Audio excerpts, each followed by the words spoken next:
because this has been given in the press release yesterday. Did you get hold of this press release yesterday? Not all of you. Oh, so nakapost. Does everyone here have a copy?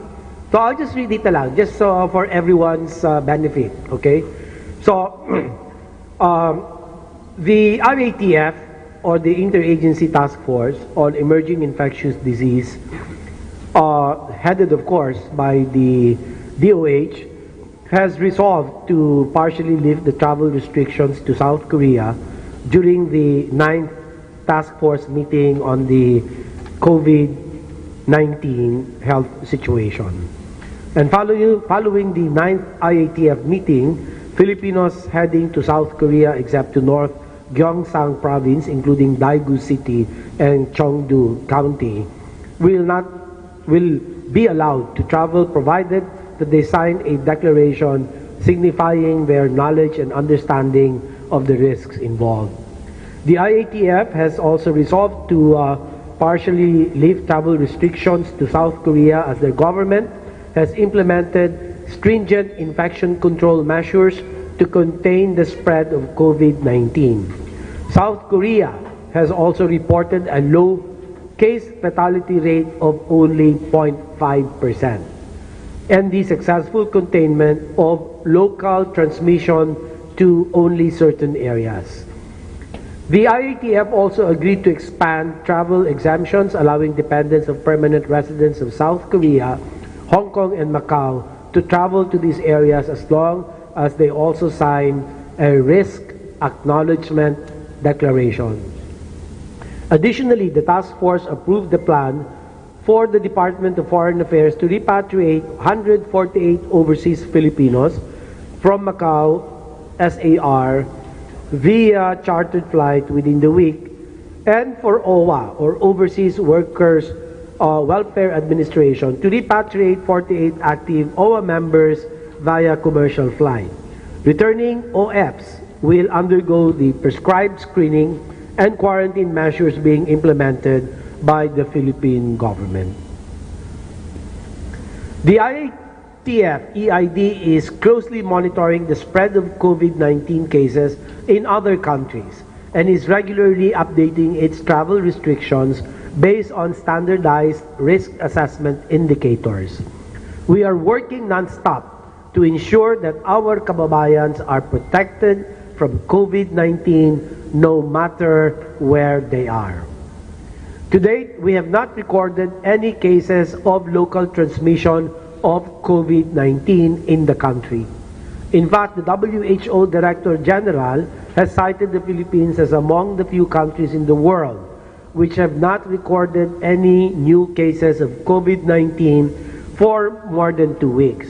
In particular, 4 weeks na tayo na wala pa tayong nare-report. Wala tayong local transmission. With a whole of government and whole of society approach, we can sustain our gains in containing the spread of the disease. However, let me just underscore, as I have done before, the question is not if, it is when. The answer to when it is going to happen is something that we cannot answer at this point. However, despite our having been cited by the WHO as one of the few countries that has had successful containment measures, we cannot afford to let our guards down. Hindi po tayo pwedeng paluwagin ang ating pagbabantay, pagmamatsyag, paggagwardya para sigurado lang po na hindi makapasok ang COVID-19 sa Pilipinas at hindi maging sanhi ng pagkalat sa ating mga komunidad. So, yun lamang po ang ating update as of today. So, malugod po akong sasagot sa inyong mga katanungan. Okay, thank you po, Secretary of Health Francisco T. Duque III. Now we'll be having questions from the media. Ma'am Aiko and then Ma'am Gerard.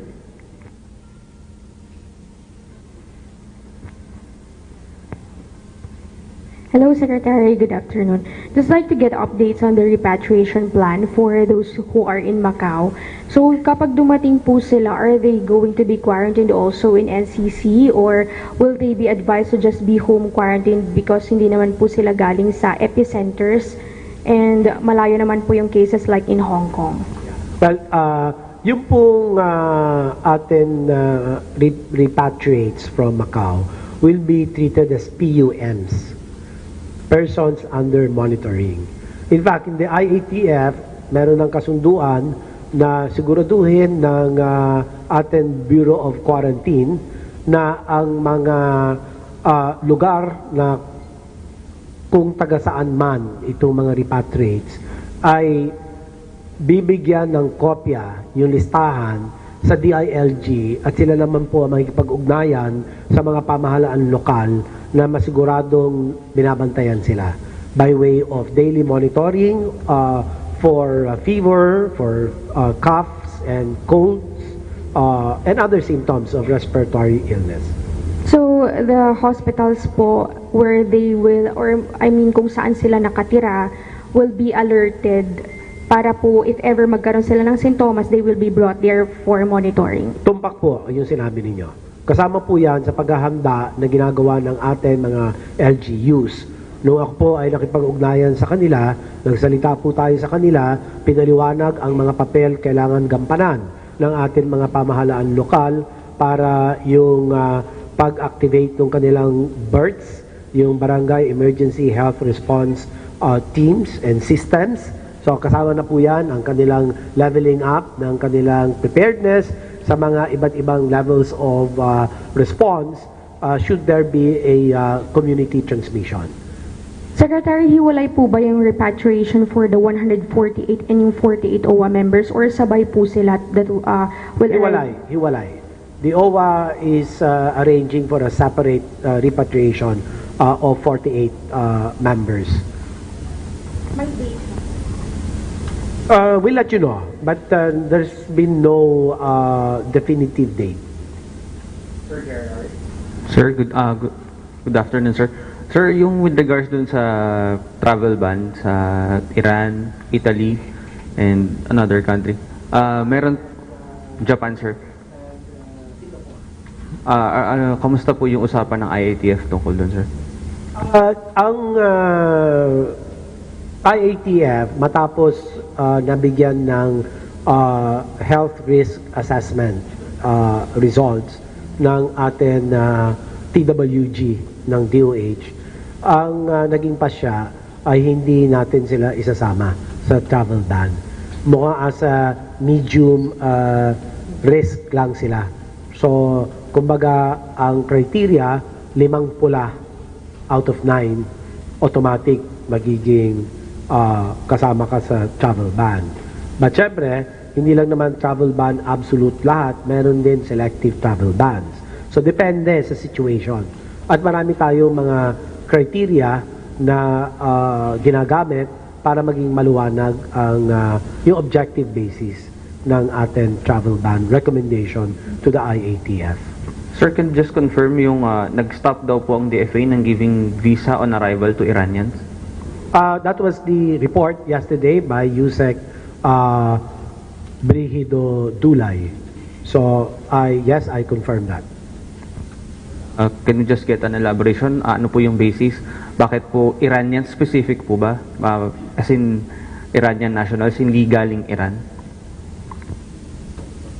DFA kasi ang nagbigay ng ganitong information. I will have to ask them kung ano yung naging basis. Ang alam ko lang ay dahil nga sa isa sila sa may pinakamataas na case fatality rate at 7.3%. So nakakatakot ito. Mukhang very rapid ang transmission, but we do not know whether the high case fatality rate is on account of weak surveillance na hindi nila nare-report ang tunay na bilang ng infected individuals. Pero nahuhuli naman nila yung mga nagkakaroon ng severe, if not critical conditions, and doon sa grupo na yon, doon yung mga may pumapanaw. So nakikita nila too late. So in other words, yung kanilang denominator maliit, pero yung number of deaths mataas. Kaya ang case fatality rate mataas as a 7.3. In fact, they are an outlier because in China, the case fatality rate is about 3.84% in Hubei and in Wuhan, and about less than 1% outside of Hubei and Wuhan. In fact, most of the cases in 85% of cases in China is limited to Wuhan and Hubei province. 94%, okay, for the whole of China, yung reported cases. So mababa talaga. Outside of China, ibig sabihin, outside of Hubei and Wuhan, within China, okay, mababa pa rin compared to Iran. Iran is outlier, 7.3% CFR.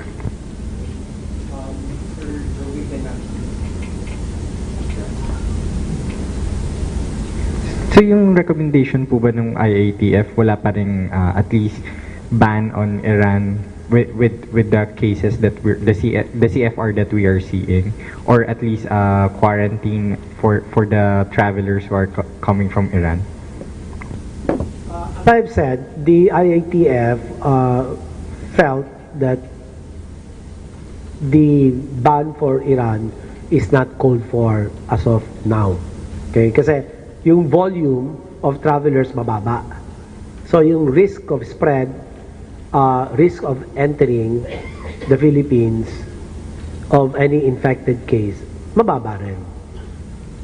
So we leave it at that.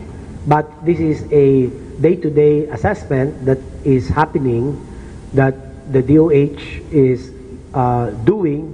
So we cannot say whether tomorrow baka or on the next time we meet on Tuesday, baka magbago ang situation. Yung sa Macau repatriates natin, sir, bakit kailangang hiwalay yung OFs and then yung OFWs sa flights? And same procedure din ho ba yung gagawin sa kanila na no one will be allowed to board if symptomatic sila? Wala, nobody will be allowed to be repatriated if symptomatic. Sir, updates lang po dun sa repatriates sa New Clark City, and kailan po yung send-off nila or mako-complete yung quarantine? And second question lang po, may kumakalat kasi on social media, fake news probably, pero ano siguro yung message sa public? It's a photo of a Chinese man na sinasabi na may lookout bulletin daw yung Bureau of Immigration kasi nakatakas daw from Wuhan, tas in the Philippines right now. So may mga ganong kumakalat po ngayon. Anong gusto niyo sabihin sa public about that? Well, these are unvalidated, unsubstantiated reports. So, pwede lang wag po tayo magpagamit. Nakikiusap po ako sa ating mga kababayan na wag po kayong magiging kasangkapan ng pagpapalawi ng mga pekeng mga balita, mga unverified pieces of information, ay wala pong idudulot na kabutihan ito. Kahit na saan anggulo po natin tignan, talagang walang kabutihan, idudulot ito, bagkos magkakaroon lang ng pangamba, takot, na hindi po natin yan kinakailangan sa mga ganitong panahon. Na tama tayo po ay dapat magkaisa at atin pong siguraduhin na lahat ng balita ay manggagaling po sa mga kapanipaniwalang mga lugar katulad ng Department of Health at ang World Health Organization. Huwag na po kayo pumulot ng iba pang mga balita kung saan-saan. Kung meron mang kayong mga tukso na gusto ninyong kating-kati na kayo na mag-text ng mga fake news, no? Unang tanong sa inyong mga sarili ay ganito po, kung inyo pong mamarapatin. Tanungin nyo sarili, naghugas na ba ako ng kamay? Galing ako ng palikuran, ako ba'y naghugas na ng kamay? Kung naghugas ba ako ng aking kamay, inabot ba lang 20 seconds to? Nakapagdasal ba ako habang ako'y naghuhugas ng kamay? Yun ang yung una natin gawin. Huwag yung magkalat tayo ng kung ano-ano. Ang dami natin mga responsibilidad bilang mga responsableng mga mamamayan. Yung paghuhugas ng kamay ay kinilala na yan sa buong mundo. Ng lahat ng mga nagpakadalubhasa, this is one of the most important preventive measures. Okay? So yan, tanong yung bago tayo magkalat. Tanong yung sarili natin, naghugas ba ako ng kamay? Galing ako ng toilet? Nagbawas ako? Diretso ba ako kumain? Okay? Yung mga simpleng mga bagay na ganito, huwag natin kakalimutan. So you also be the ones propagating this. Yung cup etiquette, may baon ba akong panyo? Oy, darling, nakalimutan ko yung panyo, hindi mo ako binigyan. O, salamat dito sa panyo binigay mo. Puros butas, butas itong panyo. Pero pwede pa rin. Ano pa? The ASEC is the master of the new guard city repatriate condition reporting. Okay. So, yes, as of today, as we speak, we have 16.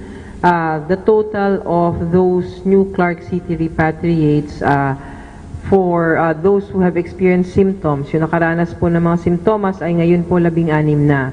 Ngunit 15 na po sa kanila ay nakabalik na sa New Clark City dahil yung kanilang mga test, 15 na sa kanila ay nag-test negative at saka 15 rin po sa kanila ay wala nang nararamdamang simptomas. Meron lang po na dinala doon na bago yung pang 16th na ngayon ay inoobserbahan at kinuha na ng specimens. Diarrhea.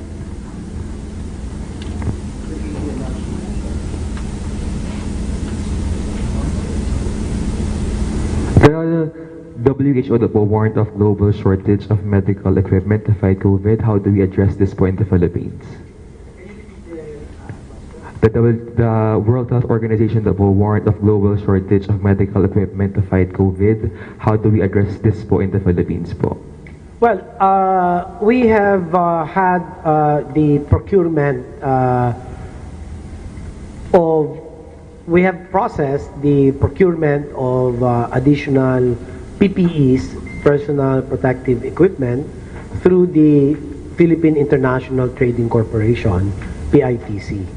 So, we are awaiting for the delivery of such PPEs. Because that's very important. In the containment of the COVID-19, PPEs are a priority. The testing chemicals, materials, reagents is also something that we have been pressing on. Because we are, I have spoken to Director Celia Carlos of RITM, and almost on a daily basis, you know, I keep asking her, ano na yung nangyari dun sa pinuprocure natin? Dumating na ba? You know. So, pinapromise naman daw within this week darating. But at the same time, there is also notice that is being said that there's a global shortage. And that's really a matter of fact. There's really a global shortage.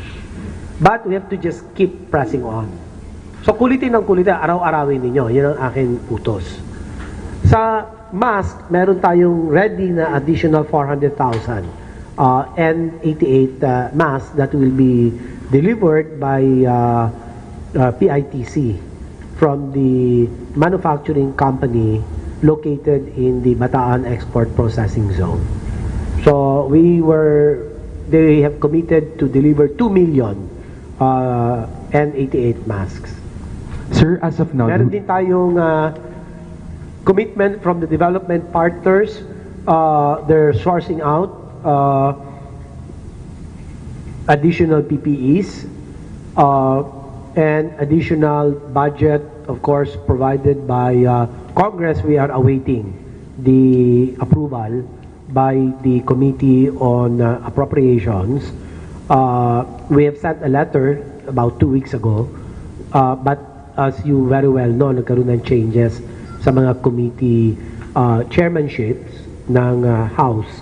So I have instructed that a follow-up letter be sent after I sign it because we need their approval. And also, this comes after the President has very readily approved a little over 2 billion peso budget for the procurement of PPEs. As of now, sir, do we have enough budget to buy supplies po? Yes, we have enough budget. I just received a guidance from the DBM during our cabinet meeting last Monday, and he has pointed out to us that we have about close to 530 million available budget of the DOH that we can use. In the meantime, that we are awaiting the 2+ billion peso approved by President Duterte, but which will need congressional nod. Okay, so we're awaiting that.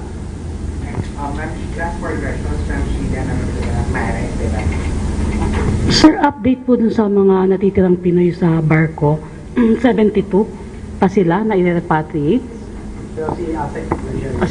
Yes, 70. Yes, ma'am. Yung sa Japan, we had a total of 80 positive cases. So sa ngayon po, 40 na lang po yung naka-admit sa mga different facilities or hospitals sa Tokyo, tapos naka-recover na ang 40. Among those 40 who have recovered, ang nakabalik na po dito sa ating bansa ay 21 na, and 19 are still waiting to be processed for repatriation. Sir, yung sa budget na medyo tama, 530 million, huhugutin siya sa existing budget ng DOH. Kaya na budget siya, parang generic other supplies nakalagay. Yung iba kasi hindi mo pwede yung hugutin dahil nakalagay vaccines, tapos drugs and medicines, gano'n. May third item, nakalagay for other supplies. Doon natin kukunin. Sir, may idea kayo magkano na yung nagastos ng government for COVID response, including repatriation sa mga PUIs, PUM? Siguro hindi naman pa ganoon kalaki, pero that's a good question. I think we should start doing a tally of how much has been spent, no? But kasi yung halimbawa yung repatriation natin sa second group in New Clark City, ang Magsaysay Maritime Corporation ang malaking gastos yan kasi eroplano sila nagbayad, pagkain sila nagbayad, yung mga maliliit na mga bagay-bagay, toothbrush, sabon, gano'n, sila lahat yan Tayo ang gastos natin sa ospital, yung mga teams natin, syempre, meron tayong mga nilikha na mga teams na mga mag-aasikaso on a rotating basis. These teams are a composite of doctors, nurses, nursing aides from the 5 different surrounding hospitals of Region 3. So, hindi ko lang alam kung magkano na nagastos nila. But it's a good information that I will have to get.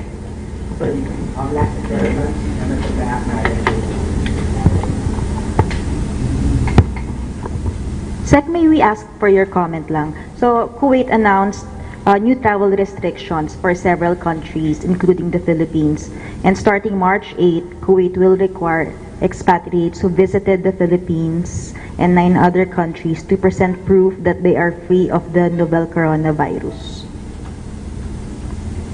Meron namang local transmission sa Kuwait? Would you know if there is COVID in Kuwait? Wala pa? Can you find that out, Meng? Hindi pa ata kumpleto yung sinabi mo.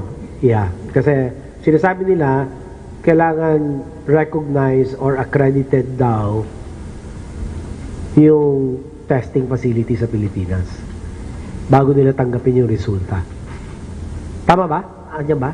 Wala. Hindi ko pa po nakakita, Sec. Pero sa ganun pong, ano po yung gagawin po natin in order to comply with that, kanilang requirement? Or are we planning to ask for reconsideration? Yeah, well, I think that's the call of DOLE.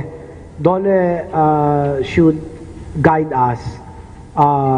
It should be DOLE who should respond to that. But kasi nung pinadala sa akin yung text message na gano'n na nga, ang sabi nila, tatanggapin lang nila yung resulta ng testing from an accredited facility. Sila daw mag-a-accredit. Ngayon, there's only one testing center here, which is RITM. So, kailangan ba RITM lahat? Hindi natin kakayanin na kahit na walang symptoms, itetest mo lahat yan. Mauubos tayo dyan. Hindi pwede. So, that is impracticable. Carolyn Bongkin po from CNN Philippines. Sec, my first question is, clarify ko lang po yung number ng PUI. It's 39 today. Tama po ba? Si ASEC Vergeire has the latest. Yes, ma'am. It's 39 today. Okay po.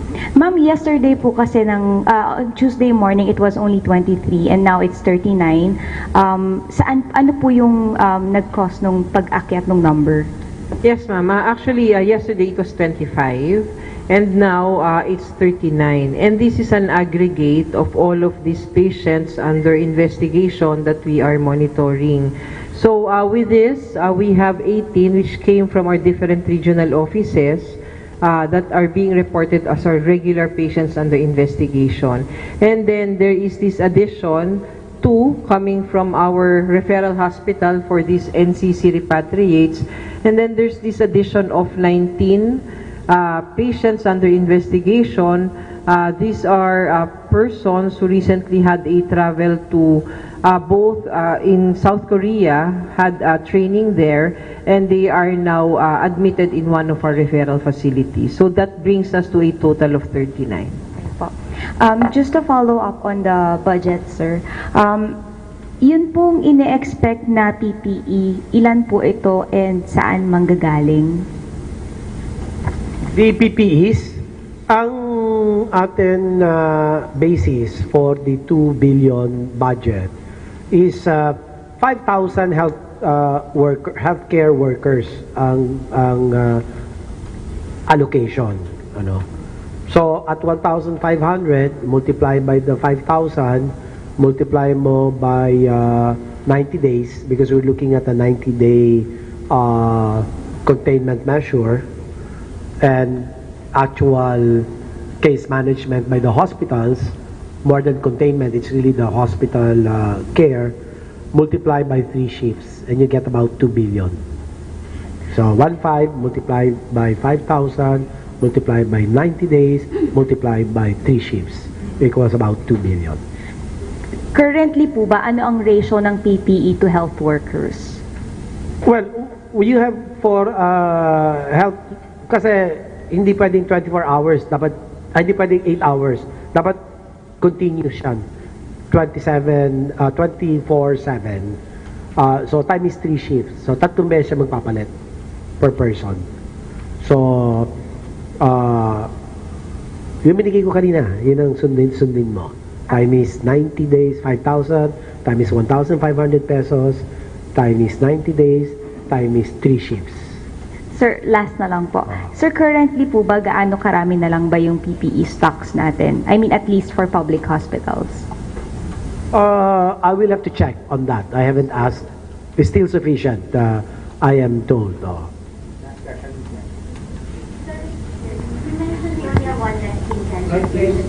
For the coronavirus, it's the RITM, sir. Meron na rin po kasing batikos po dito sa Pilipinas, and actually even the US government is experiencing it, that we're not testing enough people. That's why some critics are saying wala lang nare-record daw po na local transmission or there are no new cases kasi perhaps we're not testing enough people for possible coronavirus kasi baka daw po some people are not showing the symptoms. So perhaps, sir, you can enlighten us if the criticism is fair po ba, and meron po ba tayong mga measures na ginagawa to eventually have testing centers like what South Korea is doing? Well, we are now expanding our testing capacity. We have 5 subnational laboratories that are up for accreditation by RITM. These are one in Visayas, one in Mindanao, one in Northern Luzon, and another one in Metro Manila. So we will have 5. The Vicente Soto, the SPMC in Davao. Then we have the Baguio General Hospital, Northern Luzon, Plug Center in the NCR, on top of the RITM. The WHO team, specialist on accreditation of laboratories, is coming. I think they've already arrived, or they're already here. So they're going to help already set these capacities. Number two, I have spoken to the ambassador of South Korea and also of Japan, okay?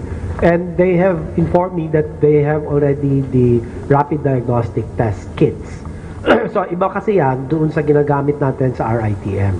Sa RITM, what we use is the chemical RNA primer that will require the machine known as RT-PCR, reverse transcriptase polymerase chain reaction. That's the machine that will read, that will do fingerprinting of the COVID-19. Now, this is a far more tedious testing procedure.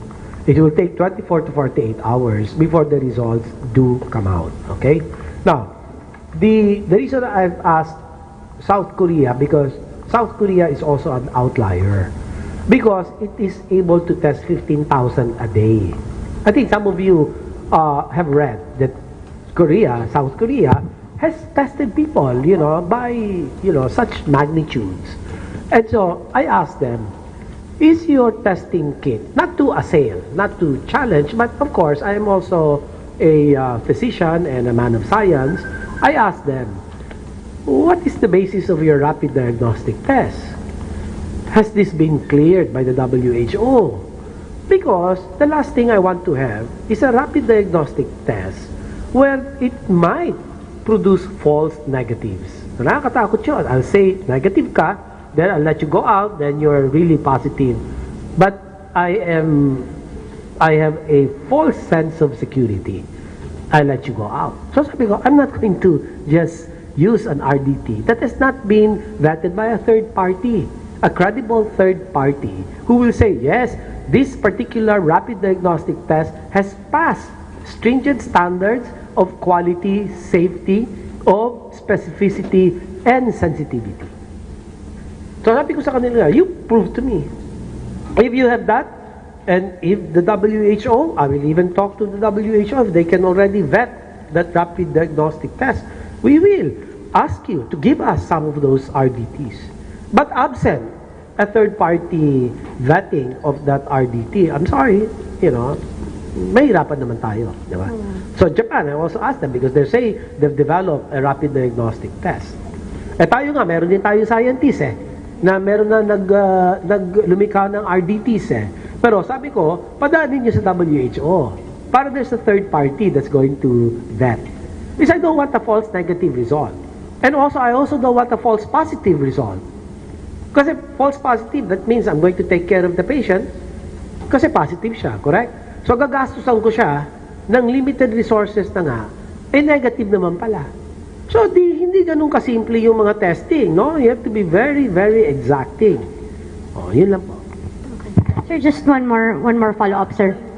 Yung mga nagbabatikos, walang ginagawa sigurong makabuluhan at makahulugan sa kanilang mga buhay. So, gaya na sinabi ko kanina, tanungin nila sarili nila, naghugas na ba sila ng mga kamay nila? Yun lang ang panangga natin sa mga batikosero. Hindi naman matatanggal ang batiko sa buong mundo. Di ba? Lahat naman niya meron. Di ba? So, bawian natin ng makabuluhan, makatotohanan, mga kasagutan.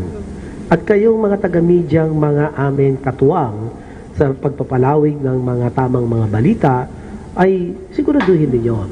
If baseless, let it stop at your end. Don't let it proceed. Okay. Sir, by when po ma-accredit yung 4 other testing centers? Meron na po ba tayong target date? And then by when can people start going there po? Meron timeline yan. In fact, sabi sa akin parang 8 weeks, pero sabi ko baka pwedeng 4 weeks lang. Kasi 8 weeks parang tagal ka ako. Baka 4 weeks. So, susubukan. But of course, that's not the only limitation. The other limitation is the worldwide shortage. No? So, we're competing for the additional logistical support. But I hope that you also understand that between us and other countries that have already reported massive local transmission, syempre unahin yon. In the totem pole of priorities, medyo, but sabi ko, it's no excuse. Araw-arawin ninyo, pupukin ninyo. Hanggang sa makuha natin yung share natin. Sir, can we have that? Sure, of course. Secretary, WHO is asked or encouraging countries to prepare and store po yung tinatawag na ventilators and hyperbaric chambers for the treatment daw po ng COVID-19. Do we have supplies or saan pong hospital meron tayong prepared for this po? All our levels 2 and 3 hospitals have the capability to manage critical cases. So yun lang yun. So may respirators, may ventilators. Yung hyperbaric chamber, hindi naman talaga proven yan that it helps. No? So what is important is we have the isolation rooms to observe, to assess PUIs, and early detection is the key. Let me repeat, early detection is the key. If you notice, inubo lang, kahit na walang lagnat sa NCC, nilalagyan na namin kaagad. Because the key is always early detection. You don't want people to slide down into the critical conditions. In China, we were told when I met with, when we had the high-level ministerial teleconferencing initiated by the WHO, last week lang, I think that was Friday last week. The reason nagkaroon ng upsurge sa China, they waited too long. 15 days meron ng symptoms, they weren't bringing them to the hospitals. So, ang dami. No? So, laki nung taas nung kanilang, relatively speaking, their case fatality rate. And because hindi ka agad dinadala sa hospital, hindi nagkaroon ng early detection and care, yung opportunity for spread also became high. Okay, so we're learning from all the other experiences, no, of China in particular. So, how not to do things in some instances.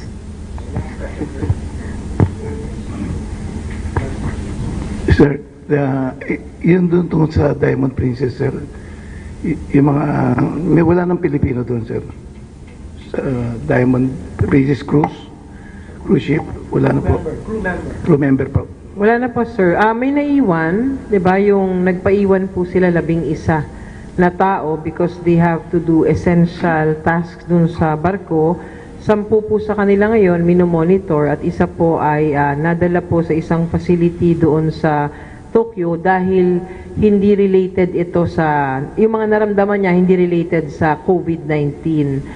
Pero wala na pong Pilipino sa loob ng barko na yon. Okay. Yung pangalawa po, sir, Secretary.